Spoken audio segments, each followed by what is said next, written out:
محترم ناظرین، مدرسہ اسلامیہ ہیوسٹن کی طرف سے برادران اسلام کے لیے ایک پروگرام سلسلہ احادیث شروع کیا جا رہا ہے، جس میں شیخ حافظ محمد اقبال صاحب کی مرتب شدہ کتاب تخریج امہات الستہ مع متون الطرق المختلفہ، اس کتاب سے باقاعدہ درس دیا جائے گا۔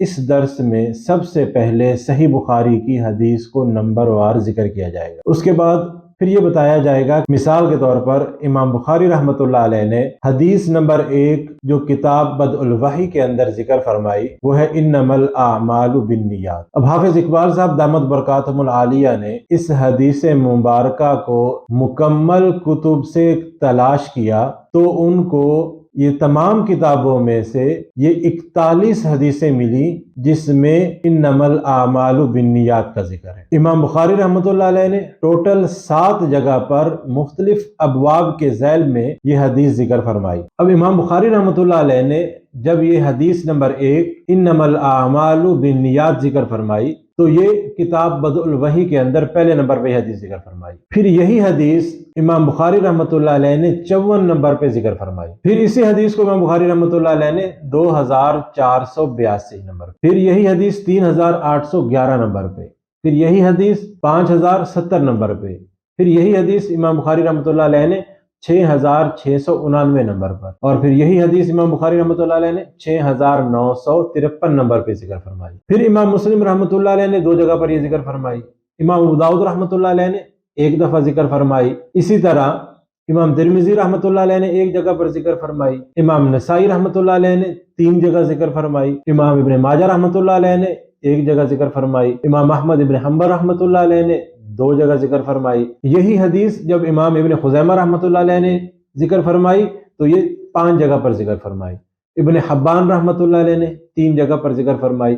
امام بہقی رحمۃ اللہ علیہ نے 11 دفعہ ذکر فرمائی، اور اسی طرح دارقطنی رحمۃ اللہ علیہ نے 1 دفعہ، امام بزار رحمۃ اللہ علیہ نے 1 دفعہ، اور ابن عوانہ رحمۃ اللہ علیہ نے 3 جگہ پر ذکر فرمائی۔ اور یہی حدیث امام ابو حنیفہ رحمۃ اللہ علیہ نے 1 جگہ پر ذکر فرمائی۔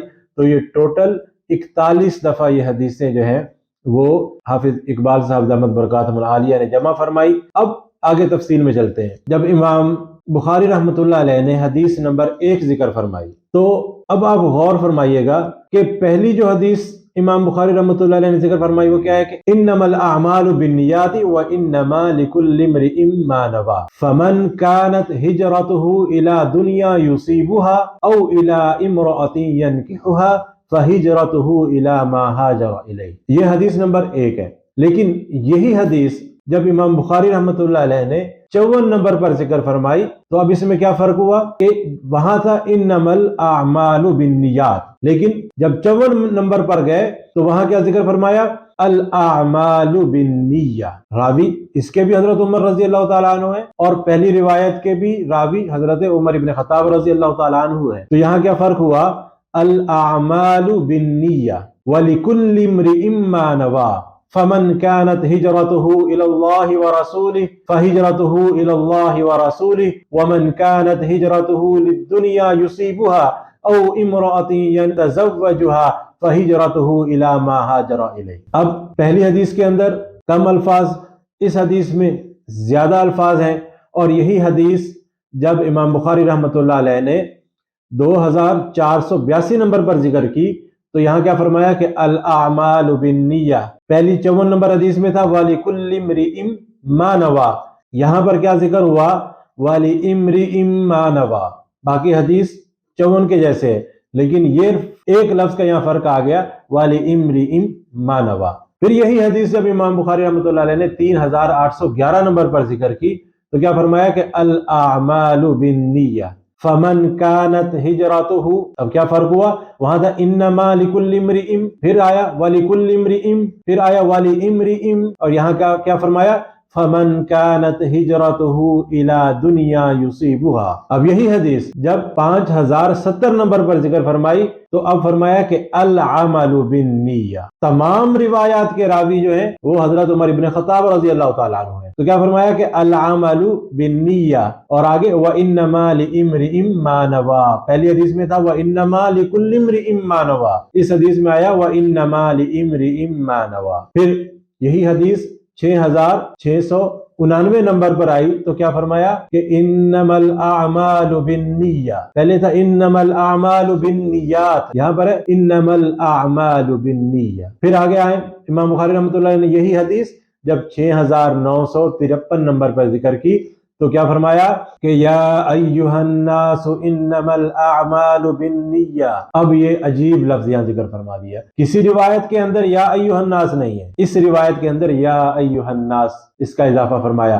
باقی حدیث پہلی حدیثوں کے جیسے۔ پھر جب یہی حدیث امام مسلم رحمۃ اللہ تعالی علیہ نے ذکر فرمائی تو اب اس میں جو فرق ہے وہ کیا تھا کہ انما الاعمال بالنیہ، بالنیات نہیں، الاعمال بالنیہ نہیں، یا ایھا الناس نہیں۔ تو انہوں نے یہ حدیث جو امام بخاری رحمۃ اللہ علیہ نے 6699 نمبر پر ذکر کی، سیم وہی حدیث امام مسلم رحمۃ اللہ علیہ نے 2 جگہ پر ذکر کی، 4883 نمبر پہ اور 4884 نمبر پہ۔ اچھا، اب ہم آخر کے اندر آپ کو یہ بتاتے چلیں کہ تو امام ابو حنیفہ رحمۃ اللہ علیہ نے اس روایت کے اندر تھوڑی سی تفصیل یہ بیان فرمائی کہ یہ واقعہ ایسے ہے کہ ایک دفعہ ایک صحابی جو ہے انہوں نے ہجرت کی جب رسول اللہ صلی اللہ علیہ وسلم کے ساتھ، تو ان کا ارادہ یہ ہوا کہ میں جب مدینہ جا رہا ہوں تو میں وہاں پر ایک عورت سے شادی کروں گا جس کو میں نے پہلے پیغام بھیجا شادی کا، لیکن ان کے گھر والوں نے یا انہوں نے انکار کر دیا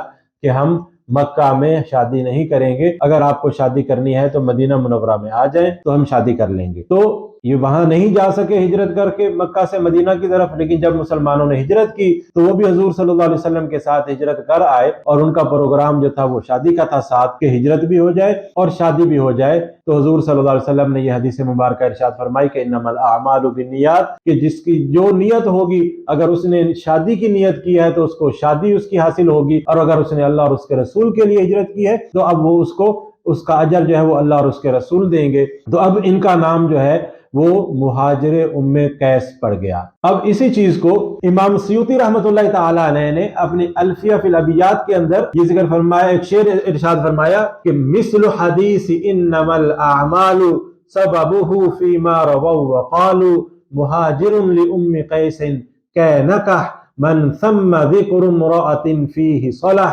یہ شعر جو ہے یہ امام سیوطی رحمۃ اللہ علیہ نے ارشاد فرمایا، اور حافظ ابن حجر رحمۃ اللہ علیہ نے کتاب الفتح کے اندر ابن داہیہ کا قول نقل فرمایا کہ وہ فرماتے ہیں کہ اس عورت کا نام قیلہ تھا اور اس کی کنیت جی تھی ام قیس تھی، تو لہٰذا وہ صحابی جو ہے وہ مہاجر ام قیس کے نام سے مشہور ہوئے۔ معزز ناظرین کرام، اسی طرح ہم تمام احادیث کو ذکر کریں گے اور آپ کو بتائیں گے کہ ایک حدیث جو امام بخاری رحمۃ اللہ علیہ نے ذکر کی ہے وہ ٹوٹل کتنی دفعہ کتنی کتابوں کے اندر آئی ہے۔ اب لیکن ویڈیو شارٹ ہوتی ہے، زیادہ لمبی نہیں کر سکتے۔ اگر آپ کو مذکورہ حدیث کا مکمل ڈیٹا چاہیے کہ کتنی احادیث ہیں، ان میں فرق کیا کیا ہے، اور کتنے ابواب کے اندر ہیں، کتنے نمبر ہیں، کون کون سے نمبر میں کون سی کتاب کے اندر آئی ہے، تو اس کے لیے آپ ہمیں کمنٹس کریں اور اپنا نمبر کمنٹس میں چھوڑیں، ان باکس کریں، تاکہ ہم آپ کو اس کا جواب دیں